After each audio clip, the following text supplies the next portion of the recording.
Hi friends, எல்லாரும் எப்படி இருக்கீங்க? இன்னைக்கு மோகனாஸ் கிச்சனில் நம்ம உளுந்து முறுக்கு எப்படி செய்கிறதுன்னு பார்க்கலாம். கிருஷ்ண ஜெயந்தி வந்துக்கிட்டு இருக்கு. கிருஷ்ணருக்கு ரொம்ப பிடிச்ச பலகாரங்களில் முறுக்கும் ஒன்று. நீங்கள் ஃபஸ்ட் டைம் செய்கிறவங்களா இருந்தாலும் இந்த வீடியோவை ஸ்டார்டிங்லேருந்து என்ன வரைக்கும் ஸ்கிப் பண்ணாமல் பாருங்கள். ரொம்ப சுவையான உளுந்து முறுக்கை நீங்கள் வீட்டிலேயே செஞ்சு அசத்தலாம். கண்டிப்பாக உங்கள் வீட்டு குட்டீஸ் ரொம்பவே விரும்பி சாப்பிடுவாங்க.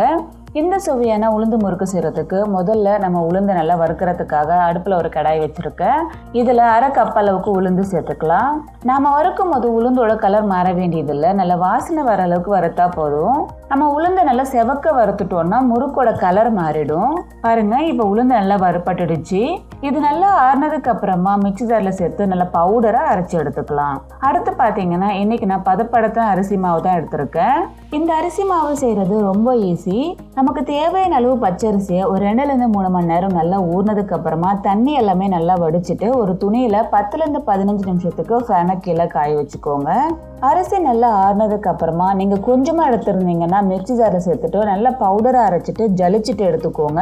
இதுவே நீங்கள் அதிகமான அரிசி எடுத்துருந்தீங்கன்னா மிஷினில் கொடுத்து பவுடரை அரைச்சி எடுத்துக்கோங்க. நான் அந்த மாதிரி அரைச்சி எடுத்த அரிசி மாவு தான் இது. இந்த அரிசி மாவை நம்ம லேசாக வறுத்துக்கலாம். பதப்படுத்தின அரிசி மாவை எப்படி செய்கிறதுன்னு டீட்டெயிலாக நான் உப்பு சீடை வீடியோவில் செஞ்சு காட்டியிருக்கேன். தேவைப்படுறவங்க கண்டிப்பாக பாருங்கள். இந்த மாதிரி அரிசி மாவை நம்ம கையில் எடுத்து பார்க்கும்போது நல்லா சூடாக இருந்தால் போதும். அவ்வளோதான், மாவு நல்லா ரெடி ஆகிடுச்சு. இது எடுத்து ஒரு பவுலில் மாற்றிக்கலாம். அடுத்து பார்த்தீங்கன்னா முறுக்கு பொரிக்கிறதுக்காக கடாயில் எண்ணெய் சேர்த்து வச்சுருக்கேன். அடுப்பு சிம்மில் வச்சிடலாம். இந்த எண்ணெய் காயறதுக்குள்ளே நம்ம முறுக்குக்கு தேவையான மாவு பிசைஞ்சு எடுத்துக்கலாம். நம்ம வறுத்து எடுத்தோம் இல்லையா, அந்த உளுந்தை நல்லா பவுடரை அரைச்சிட்டு அதிலிருந்து அரை கப் அளவுக்கு உளுந்து மாவு எடுத்திருக்கேன். 1 கப் உளுந்து மாவுக்கு 5 கப் அரிசி மாவு சேர்த்துக்கலாம். நீங்கள் எந்த கப்பில் உளுந்து மாவு வளர்க்குறீங்களோ அதே கப்பில் அரிசி மாவு வளர்ந்துக்கோங்க. இந்த மாவு நல்லா ஜலிச்சுட்டு எடுத்துக்கலாம். மாவு ஜலிக்காமல் எடுக்கும்போது அதில் 1-2 கட்டி இருந்துச்சுன்னா அது முறுக்கச்சில் மாட்டும். அப்போ நம்ம முறுக்கு புழியும் போது அழகாக வராது, உடஞ்சி போயிடும்.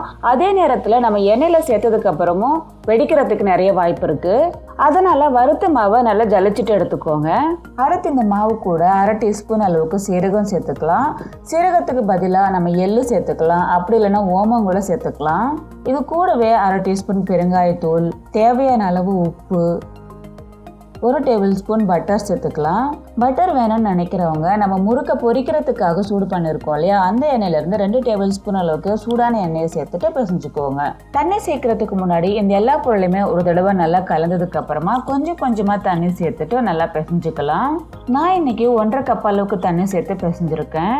நல்லா இந்த அளவுக்கு பிசைஞ்சுக்கோங்க. விரல் வச்சு அழுத்தும் போது விரல் நல்லா ஈஸியாக உள்ளே போகுது பாருங்க. அடுத்து பார்த்தீங்கன்னா முறுக்கு அச்சில் இந்த மாதிரி 3 ஓட்டை இருக்கக்கூடிய தட்டு எடுத்துக்கோங்க. இதை முறுக்கு அச்சில் சேர்த்துக்கலாம். இதுக்குள்ளே கொஞ்சமாக எண்ணெய் தடவி வச்சுருக்கேன். அடுத்து நம்ம பிசைஞ்சு வச்சுருக்கோம் இல்லையா, அந்த மாவில் இருந்து கொஞ்சமாக எடுத்து முறுக்கு அச்சில் சேர்த்துக்கலாம்.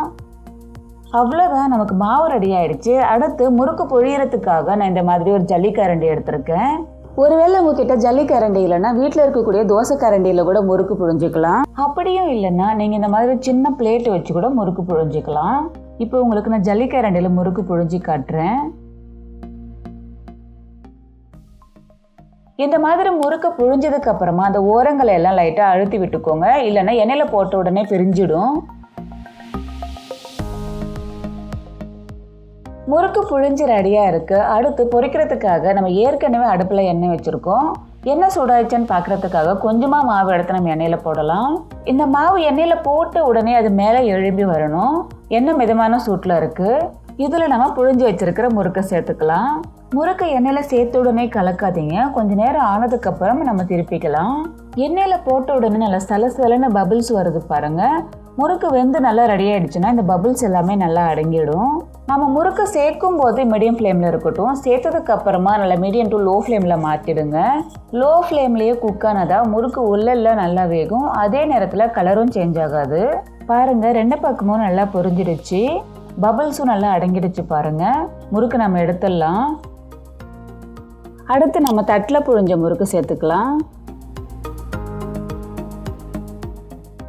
நல்ல பழக்கப்பட்டவங்களாக இருந்தால் டைரெக்டாக நம்ம கடாயிலேயே முறுக்கு புழியலாம். அதுவும் ரொம்ப சூப்பராக வரும். பாருங்கள், நம்ம டைரெக்டாக புழிஞ்ச முறுக்கு ரொம்ப சூப்பராக இருக்குது. பாருங்கள், ரொம்ப சூப்பரான கிருஷ்ண ஜெயந்தி ஸ்பெஷல் உளுந்து முறுக்கு ரெடி ஆகிடுச்சு. இதை நீங்கள் வீட்டில் ட்ரை பண்ணி பார்த்துட்டு எப்படி இருந்துச்சுன்னு மறக்காமல் கமெண்ட்டில் சொல்லுங்கள். இந்த முறுக்கை நான் உங்களுக்கு உடச்சி காட்டுறேன், சவுண்டு கேளுங்க. ஃப்ரெண்ட்ஸ், நீங்கள் இந்த ரெசிபியை வீட்டில் ட்ரை பண்ணி பாருங்கள். ரொம்ப கிறிஸ்பியான அருமையான உளுந்து முறுக்கை வீட்டிலேயே ரெடி பண்ணிடலாம்.